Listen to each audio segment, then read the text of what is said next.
Hello everyone and welcome to the GMS Magazine channel. I am Paco Garcia, your host, and this is the RPG 2021 series of videos. Today's theme is simplicity.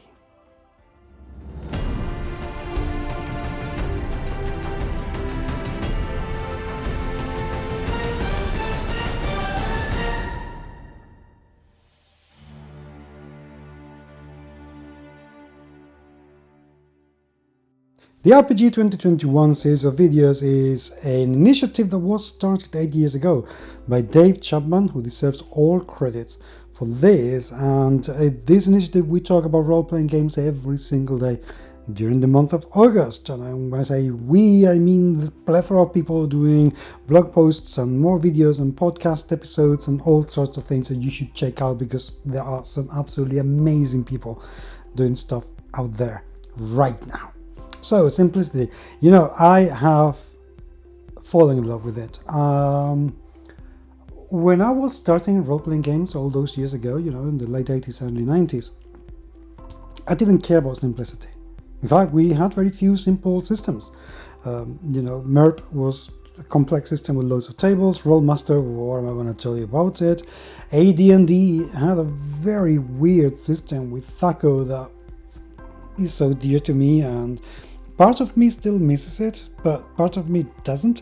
It's kind of a love-you relationship I have with it, but so many memories, so I can't talk badly about it. Anyway, we didn't have very many simple systems, but as I have aged, I have learned to care less about the system itself, which, to be perfectly honest, I just disemboweled in every single game I play, because I'm not interested in the system. I am interested in the game itself. I'm interested in the characters, in the fun, in the story, in the adventure.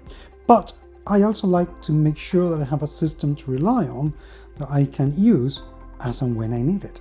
But I need the system to be very simple. It's one of the reasons why I keep going back to the Cthulhu hack or the Black hack, because they are so simple, and yet I can escalate them and do with them whatever I want on the fly to make sure that every opportunity and every single need is catered for when my players want to do anything. True is, though, that when you play with a very simple system, getting onto a very long campaign can be a little bit tedious because you're not doing more than 3 or 4 or 5 things. Now, that is something that I can more or less alleviate by expanding the character itself. Now, I'm not going to say that I want characters to be complex. No, thank you. I want my character sheet to be simple, not to have too many things, and I can see everything at a glance because I also have very poor eyesight. But simplicity has become something for me very important when I play role-playing games. If I see a game in which I have, 200 pages, and 150 of those pages are the system, it's a bit, oh my god, how many rules are you giving me? Give me lore, give me canon, give me, which canon? Give me all sorts of things. But don't give me too much of a system. Give me something that I can control from the very basic. This is the bare bones of a system. This is at its simplest. This is what it is. And then I can build it up from there. Or help me build it up by increasing the difficulty or the mechanics or mechanisms as you publish adventures, as you support your line of work. I think that works a lot better, at least for me.